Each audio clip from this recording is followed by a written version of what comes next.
Bonjour et bienvenue aux rencontres de la librairie 1.1 la librairie de l'Odève située au 6 bis, boulevard de la Liberté. Ces rencontres permettent de découvrir ou redécouvrir un auteur, un artiste, au cours d'un débat, d'une conférence, d'une exposition. Soumaïla Kohli, connu sous le nom de Sounjata, est un écrivain, un artiste, un musicien et un cinéaste.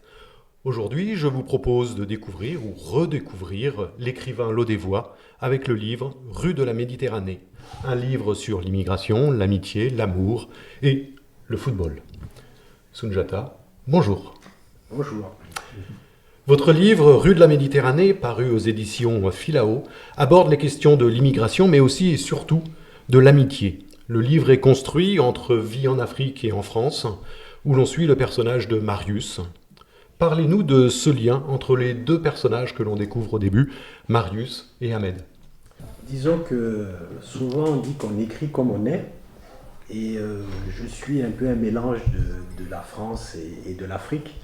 Donc il me semblait intéressant d'écrire cette histoire qui paraît une histoire géographique, mais qui réunit plusieurs particules de ma propre personnalité.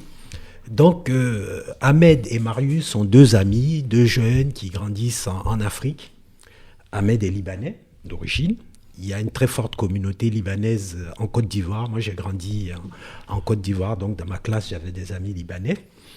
Et donc, ces deux jeunes partagent une même passion pour le ballon rond, le football, en plus du fait qu'ils suivent les études dans la même classe, dans la même école, donc ils partagent une vie commune. Misère sans pathos, où l'humanité est le fil conducteur de l'ouvrage aussi, la passion du foot est le prétexte du lien humain, là ce que vous avez évoqué à l'instant. Mais qu'est-ce qui permet le lien humain ? Est-ce l'amitié, le partage d'une histoire, d'un vécu ? Je crois que ce qui permet le lien humain, c'est aussi le vécu d'une part, et puis le vivre ensemble. Quelque part, il y a un clin d'œil qui est fait à l'école publique. Ces deux jeunes sont dans la même école, sont d'extraction d'origine différente, puisque l'un est libanais, l'autre est africain. J'ai pas précisé le pays parce qu'il y avait une envie de fictif, de travailler une sorte de quelque chose de fictionnant. On ne sait même pas si c'est un quartier, un village, un espace. On sait que c'est pas très loin d'Abidjan, mais sans lieu spécifique. Voilà, l'idée c'était de faire une sorte de mélange de fragments de mon histoire, donc des différents pays dont je suis originaire, et de construire une sorte d'Afrique un peu fictionnée, mais qui soit ancrée, qui soit concrète, qui soit réelle. Et là, il y a un clin d'œil et une sorte d'hommage rendu à l'école publique, parce qu'elle permet à un certain moment à des personnes d'extraction différentes, d'origines différentes, de religions différentes, de se retrouver assis sur le même banc, et puis de regarder dans le même sens. On a effectivement un hommage là. C'est vrai qu'il y a un fil conducteur autour du football, parce que c'est aussi ce qui marque la passion de ces deux jeunes, Marius et Ahmed, mais aussi une espèce d'ambiance autour de Monsieur Vaudonou, qui est ce que vous évoquiez, le représentant de l'école publique, un enseignant un peu particulier, puisque tout le monde vient squatter chez lui. On a du mal à imaginer d'ailleurs dans l'histoire comment ça se déroule. Décrivez-nous un petit peu cette scène où il y a tout le monde qui vient squatter le salon de Monsieur Vaudonou. Monsieur Vaudonou, il se trouve que Monsieur Vaudonou, qui est l'enseignant, en fait, l'instituteur, dans le quartier, est le seul à posséder un poste téléviseur. Un tube cathodique qui est très recherché sur tous les soirs de matchs de football. Mais à travers la personne de M. Vaudonou, il y a encore une fois un hommage rendu à ce que je considère un peu comme des hussards de la République, ces hommes et ces femmes qui, quelque part, passent leur temps à nourrir, à semer des graines dans l'esprit des populations, dans leur imaginaire. Et il y avait l'idée de mettre cette personnalité-là, qui est vaillante, qui est face à une tâche, je dirais, titanesque, qui consiste, parce que il a des classes avec des effectifs pléthoriques, il doit faire face à beaucoup de difficultés matérielles, mais il essaye de tenir son rôle. Donc il y a la figure de M. Vaudonou. Et puis en contrepoint, il y a une sorte de miroir aux alouettes, la télévision, le football et la réussite rapide. l'argent facile, l'argent gagné facilement. Et il se trouve que lui, il cumule les deux. C'est-à-dire qu'à la fois, il est instituteur, il est enseignant, et puis après, chez lui, il a le poste téléviseur. Donc les élèves, leurs parents, leurs cousins, tout ce que le quartier compte comme fanat de football se retrouve dans sa maison, et lui, il se trouve un peu exproprié, exclu. Et j'ai eu plaisir à raconter un peu la stratégie pour arriver. Au début, c'est les enfants qui arrivent pour voir si la télévision marche bien et qu'elle est allumée.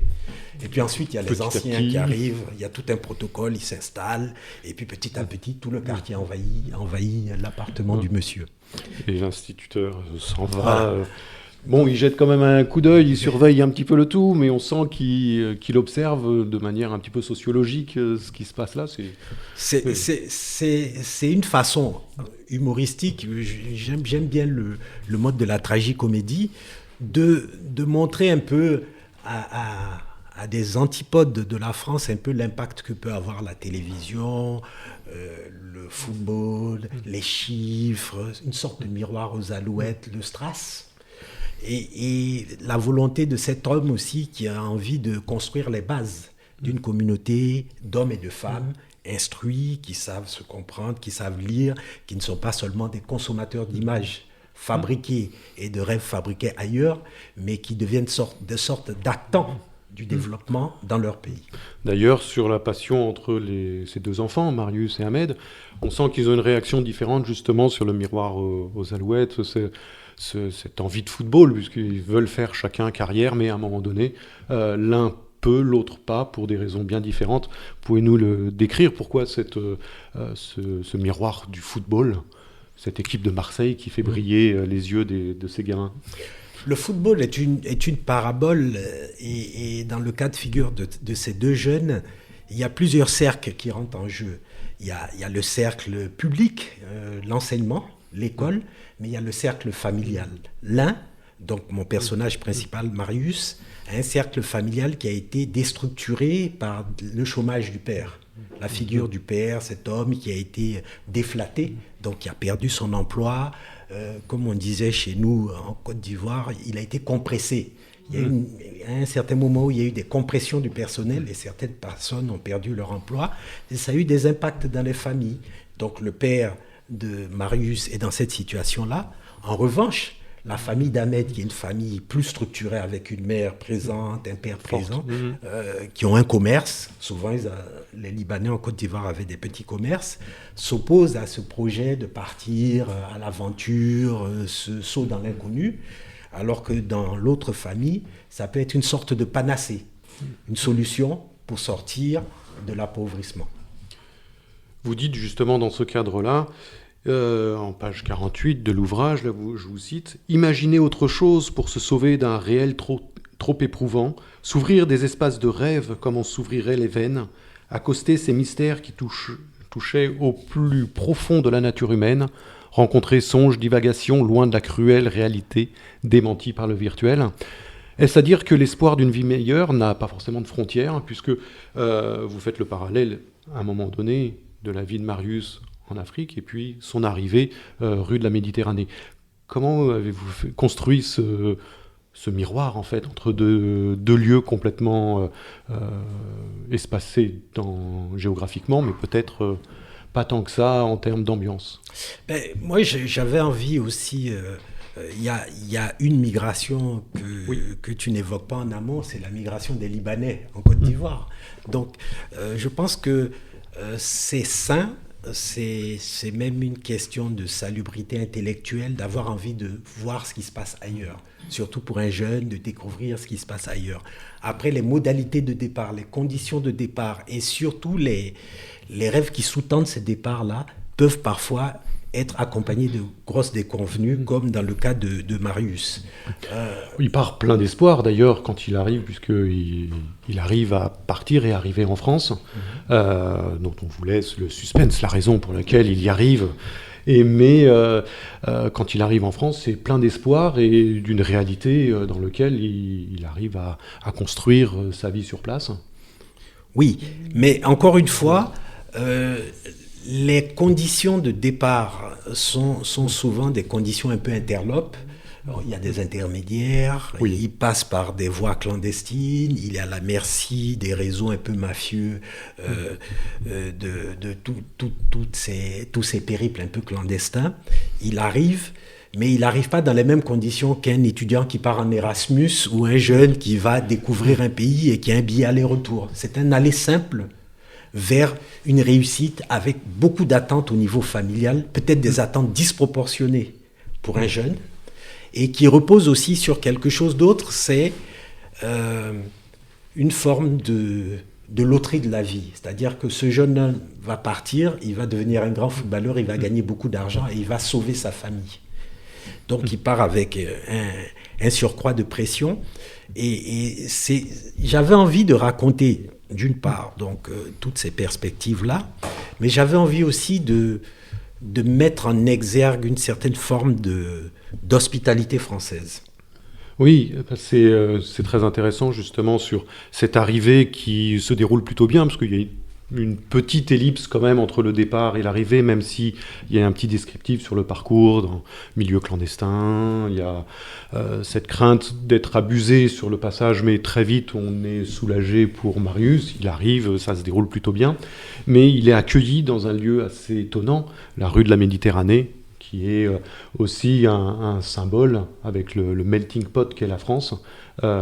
Justement, vous parlez là de cette amitié, je trouve que c'est assez miroir entre le moment festif qui existe dans ce quartier africain et puis ce lieu en France qui est aussi très chaleureux. Il y a l'idée d'un enfant qui part d'une famille à l'autre.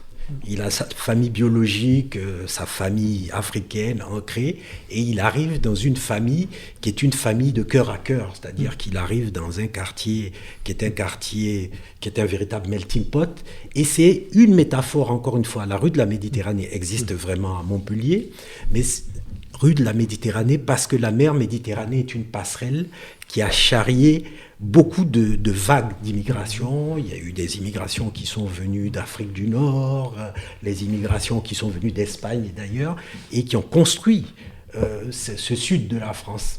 Et lui, il est accueilli par des gens qui ont l'habitude de vivre ensemble, qui sont d'origines différentes, mais pour qui, en fait, la différence ne pose aucun problème. Et ce qui compte, c'est la convivialité et puis la valeur et la noblesse humaine de l'interlocuteur. Parce que c'est vrai que là, il y a deux lieux dans cette rue de la Méditerranée, assez étonnants, autour du taxiphone, autour de son nom de coiffure aussi. Décrivez-nous un peu ces personnages qui sont assez étonnants, mais on sent une véritable chaleur et une volonté d'accueillir, alors que, comme vous le décriviez, rue de la Méditerranée, ils sont tous d'histoires différentes. Voilà. Le taxiphone est un lieu, si vous les connaissez, c'est un lieu très typique où on appelle à des coûts low cost, comme on dit, des gars bas prix. À l'étranger, on appelle la famille pour donner des nouvelles. Donc c'est un lieu qui sert de passerelle, disons intemporelle et géographique entre la France et le pays, le bled, le pays qu'on a laissé l'ailleurs. Et il y a ce salon de coiffure tenu par un monsieur qui est homosexuel, qui est travesti et qui est l'une des personnes qui réussit à faire d'une femme avec des cheveux courts une femme qui devient blonde avec des mèches. Et tout. Donc c'est un endroit assez pittoresque. C'est pas très éloigné de la réalité. Je me suis beaucoup inspiré de personnes ou de faits qui existent. Et j'ai trouvé que c'est ce qui faisait le charme d'une certaine France.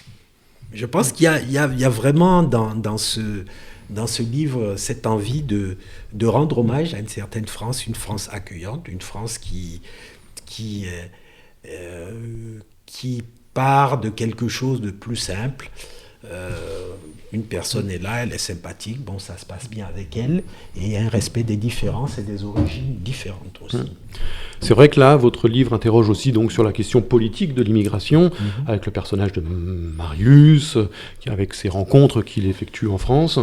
Est-ce que, malgré ce, l'image de la France terre d'accueil n'est-elle pas qu'un fantasme aussi, aujourd'hui ? Moi, j'ai l'habitude de dire que, en fait, l'humanité est capable du meilleur comme du pire. C'est-à-dire qu'il y a une France accueillante, une France qui résiste, une France qui sait s'engager pour des très nobles causes, une France nourrie par des idéaux républicains, une France qui sait aussi se mobiliser. Je pense beaucoup à tous ces réseaux qui accueillent des migrants, des gens qui vont jusqu'à des procès en appel, où on rappelle le droit de solidarité. On est obligé de le rappeler à la République quelquefois, parce que parfois il y a un décalage entre la machine administrative, les agendas politiques et la réalité des hommes. Moi, ce qui m'intéresse vraiment, c'est de mettre en valeur, de valoriser un peu ces hommes et ces femmes qui, quelque part, anoblissent le genre humain, parce que au-delà des questions qui pourraient se poser sur les origines, les mobiles, pourquoi le jeune arrive, pourquoi il part, pourquoi il vient manger le pain de ceci, il l'accueille, il passe du temps avec lui.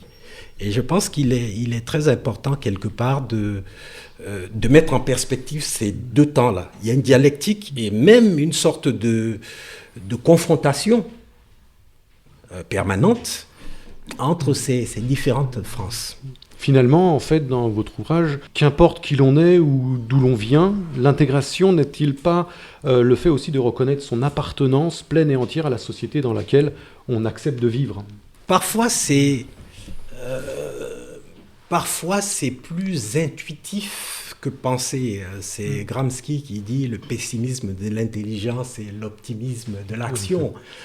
Ce jeune il part de chez ses parents lui font des bénédictions et quelque part dans leurs bénédictions, ils prient pour que des gens accueillent leur enfant et remplacent l'enveloppe charnelle, l'enveloppe familiale biologique pour que l'enfant puisse aller au mieux et être au mieux au monde. Donc moi, ce que j'ai envie de dire d'une certaine façon, c'est que aujourd'hui, l'art, quelque part, et la littérature, lorsqu'elle est dans une forme d'état de grâce, est une sorte d'avant-garde altruiste. C'est-à-dire que par un roman, par la fiction, on peut mettre une focale sur les beaux côtés de ce que nous sommes. Par exemple, André Gide a écrit Voyage au Congo en 1927, où il dénonçait les travaux forcés. Et en 1946, l'Assemblée nationale française a aboli les travaux forcés. Donc parfois les hommes, dans leurs actes intuitifs de tous les jours, qui ne sont pas forcément pensés, pas forcément repris politiquement, construisent des histoires qui précèdent la maturité de l'administration qui finalement donne sens à la réalité de la société qu'elle gère. Marius et ses amis du Taxiphone appartiennent à la France, pays où ils vivent.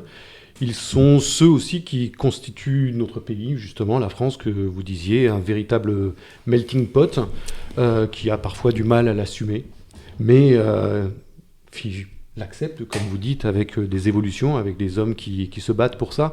N'est-ce pas aussi ce regard que vous souhaitez faire pointer avec le personnage de Raymond Gomez, là, au tout début, en introduction, qui est venu d'une migration précédente et qui regarde d'un œil un peu méfiance, mais tout en... Son personnage évolue au fur et à mesure de l'histoire, justement, avec les nouveaux arrivants. Oui, il y a la figure de Raymond Gomez et qui est très, très inspirée d'une personne que j'ai rencontrée et qui m'a permis de poser un regard particulier sur la question d'immigration. C'était le directeur de la CIMAD à Montpellier, qui s'appelle, je pense, Jean-Paul Nunez, qui est lui-même descendant et fils de républicains espagnols, qui a vécu la retirada, qui s'est retrouvé à Rivesaltes. J'ai découvert la maternité d'Elne, où il y a des femmes qui se sont occupées des enfants, des bébés qui avaient froid, qu'on mettait dans le sable pour ne pas qu'ils aient froid. Et l'histoire de ce camp de Rivesaltes est intéressante à plus d'un titre, puisque après les républicains espagnols, il a accueilli les juifs qu'on a mis là, et après, c'est devenu un centre de rétention administrative pour des demandeurs d'asile et tout. Donc, ce qui est intéressant, et ce que tu disais en entame, en parlant de la France qui n'assume pas forcément cette idée d'hospitalité, je pense que c'est une erreur. Je pense que le fait de dire très tôt, nous allons articuler notre nation et notre société autour de la liberté, de l'égalité, de la fraternité, c'est un défi. Et c'est un défi permanent. Il y a des temps où le défi rencontre le réel. Mais il faut sans arrêt le questionner, sans arrêt le remettre en question, sans arrêt le rappeler. Et cette histoire se rappelle, mais par la mise en présence d'une épreuve.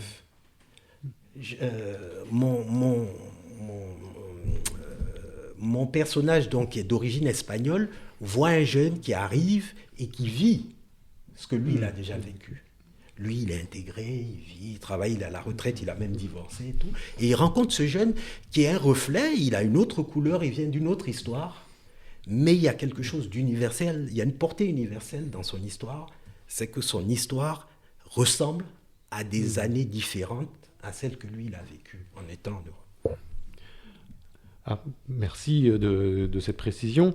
Ça me fait penser à l'ouvrage là, qui vient d'être publié chez Grasset, à Afropéa, oui. De Léonora Miano. Elle dit qu'il faut aussi faire attention au regard des autres. Elle dit « La plupart des sociétés africaines considèrent que l'être est le produit de son environnement, que la couleur de peau ne détermine pas l'appartenance. Et en Afrique, le blanc n'est pas celui ou celle qui a la peau blanche, forcément, mais celui ou celle qui a grandi en Europe, ou en tout cas hors d'Afrique, même si la peau de cette personne est noire. » Est-ce que cette notion, justement, d'intégration ou d'appartenance, c'est pas une question universelle, en fait? C'est une question universelle, mais je crois que dans la lecture qui est la mienne, qui n'est pas forcément celle d'Afropéa, je crois aussi qu'il y a des conditions matérielles, économiques, intellectuelles qui définissent la personne par rapport à son environnement et ses perspectives. Je m'explique. Moi, personnellement, je n'ai jamais connu de racisme. Mais pourquoi ? J'ai bénéficié d'un concours de circonstances. Je suis issu d'origine familiale aisée, intellectuelle depuis plusieurs générations. Je suis arrivé en France dans certaines conditions. Mon père avait une compagnie de théâtre, il était en résidence à Uzès, il arrivait, j'étais le seul noir du lycée. Je peux même dire que ça m'a beaucoup aidé auprès de la gente féminine, auprès des enseignants. J'avais pas de problème d'argent. J'ai depuis que je suis arrivé en France, parce que je suis arrivé dans des circonstances particulières, une adjonction de facteurs aidants, favorisants, qui font que dès que j'ai fini mes études, j'ai été embauché, j'ai toujours trouvé du travail. Donc je suis une exception qui confirme la règle. Ce qu'il faut voir, c'est qu'il y a certaines conditions cumulées qui seront les mêmes pour un jeune black de banlieue que pour un ch'ti du Nord. S'il est pauvre, s'il est mal formé, s'il s'exprime mal, s'il présente mal physiquement. Parce que la pauvreté aussi, dans certaines circonstances très rudes, se porte sur le visage. On parle même de domiciliation. Aujourd'hui, ça permet de faire un parallèle avec le discours et le projet de notre président sur les séparatismes religieux, l'islam, le voile. Mais quand les émirs du Koweït ou les cheikhs viennent, ils privatisent des rues françaises et la République se met entre parenthèses. Donc, je crois vraiment que liberté, égalité, fraternité, c'est un enjeu transversal et universel. Une bonne école publique où tous les jeunes se retrouvent avec des bons enseignements, des accès à des services de qualité, pas des services extrêmes, mais des services de qualité permettent d'aplanir beaucoup de différences dont les corollaires et les conséquences directes deviennent le racisme, la discrimination ou le regard sur l'apparence, le faciès. Mais je crois, et c'est en ça que la lecture, ou l'écriture, même si c'est un acte dérisoire, ça peut être une sorte de petite bougie dans la lampe magique. C'est qu'il ne faut surtout pas, et c'est un peu la tendance actuelle, tomber dans la lutte des castes. Le problème est transversal. Est-ce qu'on peut réussir à vivre ensemble et être équanime? Comment on peut faire pour que tout le monde soit bien ensemble? Alors c'est dérisoire, c'est des choses... Nous devons être contents et percevoir comme des bienfaits pour l'humanité un sourire, une marque d'affection. Le marché le matin où des gens se côtoient sans distinction, sans regard. Et ça c'est des choses, c'est des actes que chacun d'entre nous peuvent mener, peuvent porter et qu'on a envie de raconter dans nos histoires. Parce que dans mon livre, il y a une histoire d'amour aussi. Absolument, j'allais y venir. C'est vrai qu'il y a un parallèle entre deux mondes, Afrique et la rue de la Méditerranée, mais il y a des similitudes qui sont dans l'ambiance, dans cette fraternité, dans ce lien familial, même s'il y a de la misère, il n'y a jamais de pathos, il y a surtout de l'humanité qui se dégage dans ces deux lieux, comme quoi on pourrait dire, pour rejoindre ce que vous êtes en train de souligner, l'humanité est forcément universelle. Ce lien entre les uns et les autres doit l'être. En tout cas, c'est ce qui ressort. Et vous disiez qu'il y a une belle histoire d'amour aussi. Je pense qu'elle construit l'histoire jusqu'à la fin, qu'on ne révélera pas pour quand même donner un peu de suspense à cette histoire. J'ai envie de poser aussi une question qui n'a rien à voir sur le récit, et j'ai été agréablement surpris aussi.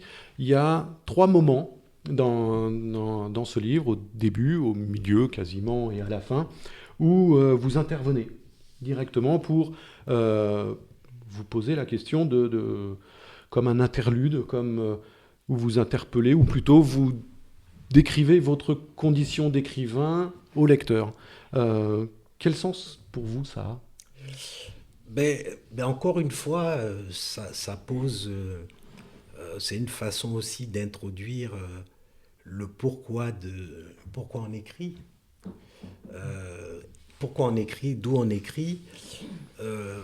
Une année en 2011, j'ai bénéficié d'un financement du Centre national du livre, de la région Occitanie. J'ai fait une résidence de 3 mois, j'avais beaucoup d'argent, j'étais dans un bel appartement avec un ordinateur. Ce que j'ai produit était nul. J'ai écrit plein de choses, c'était un peu nombriliste, ça n'a jamais été publié. Et dès que je suis revenu dans mon cercle familial, dans le tumulte, dès que je suis au contact, mon matériau, c'est être au monde et dans le monde. Quand je sors le soir, d'un seul coup, l'inspiration vient. Et après ma résidence, en 1 semaine, j'ai écrit un recueil de poèmes qui a été publié. Donc c'est pour moi, je pense, et c'est un peu ce que j'essaie d'introduire dans ces passages. Écrire, c'est être une sorte de truchement entre le monde qui m'entoure, les sensations que je ressens, les regards, les choses qui se passent, les frustrations aussi. Quelque part aussi, ce qui déclenche l'écriture, c'est qu'on bute, par exemple, face à des impasses administratives. Il y a des choses très simples à faire, mais l'administration ou certaines lenteurs empêchent de les faire. Et d'un seul coup, on se dit, en écrivant ce texte, ce que j'ai envie de dire au monde, en termes d'amour, leur dire, on peut faire des choses belles simplement ensemble, je peux le faire par l'écriture. C'est jubilatoire, c'est un moment où tu peux mêler l'utile à l'agréable, c'est un moment où tu te sens être au monde. Et c'est ces passages que je raconte. Plus j'ai eu des enfants et plus j'ai réussi à écrire. Pourtant, des fois, ils débarquent. Ils viennent, ils te perturbent. Voilà, ils te perturbent et tout. Mais c'est ce monde-là, en immersion. C'est une vraie résidence. Toute sa vie, être là, entouré de gens, entendre des phrases, les voir vivre. Tout ça, ça permet d'être plus à l'aise quand on écrit. Est-ce aussi pas une façon de dire que ce récit est aussi une réalité, dans la mesure où ça nous rebascule quand on est dans le fil de l'histoire, du récit, on se retrouve tout d'un coup confronté à l'écrivain qui nous dit « Oh, je suis là aussi ». Donc, est-ce une façon de faire le lien entre récit et réalité ? Est-ce que le lecteur devient votre invité ou est-ce que vous êtes son hôte ? C'est très intéressant cette remarque. Je crois que le personnage principal de ces livres ou des livres que j'ai pu écrire, c'est quand même le lecteur. Parfois, il révèle des choses auxquelles on n'avait pas pensé, comme ce que tu viens de faire là. Et parfois, on fait des choses de façon intuitive. On trouve que c'est pas mal, ça fonctionne bien, on est content de soi et tout. Et puis, le lecteur nous fait « Ah, ce personnage-là, il voulait dire ça. Ah oui, mais j'y avais pas pensé finalement. » Et c'est là où on dit qu'une œuvre ne nous appartient plus. Une fois que le livre est fermé, qu'on le met en relations publiques. Madame disait on n'est pas nombreux, mais ce n'est pas la quantité qui compte. Une seule personne peut donner une portée universelle à une œuvre. Et comme une personne peut vendre 10 000 livres et être malheureuse parce que personne n'a compris ce qu'il voulait dire. Voilà. Donc, l'œuvre, ce que tu remarques, je ne l'avais pas remarqué. Voilà. Je t'en remercie et je le dirai la prochaine fois.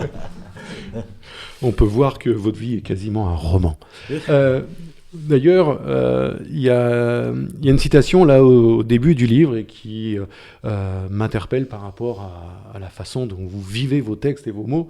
Vous dites dès le début, je cite, « De retour dans le bureau, je déverse le contenu de mes poches sur la table, mon butin de vers, trésor de métaphores, je jubile, on le voit en vrai, je jubile devant ce magot de mots comme un rimeur à gage après un braco. Puzzle de mon histoire à compter. » Là, on le vit en direct, enfin je ne sais pas si vous le ressentez aussi comme moi, mais cette jubilation des mots est quelque chose que l'on voit en direct. J'ai presque envie de dire, vous n'avez pas un petit poème, un petit conte là, à nous glisser juste avant de conclure? Vous savez ce qu'on dit, la vie ne vaut rien, mais rien ne vaut la vie, surtout quand on voit qu'on vit la vie qu'on veut. Je vous convie à faire un vœu, vivre du mieux qu'on peut. Plus facile à dire qu'à faire, tant les temps sont si durs et durs depuis si longtemps. Qu'importe, l'important est d'être bien portant en temps opportun. Oh. Merci. Ce que vous nous avez donné, en fait. Merci beaucoup. Et je voulais vous poser la question, juste savoir quel est l'ouvrage de poésie que vous avez publié après votre résidence. Ça s'appelle Sabir. Sabir, d'accord. Slam poésie. Slam poésie, ok. Sabir, slam poésie. D'accord, merci beaucoup. Et donc le texte que j'ai dit est tiré de cet ouvrage-là. Voilà, d'accord, très bien, merci beaucoup. Sunjata, merci pour vos réponses. Le livre de Rue de la Méditerranée met en évidence, comme d'autres de vos récits, votre jubilation à jouer avec les mots. Merci pour ça. Je vous remercie aussi.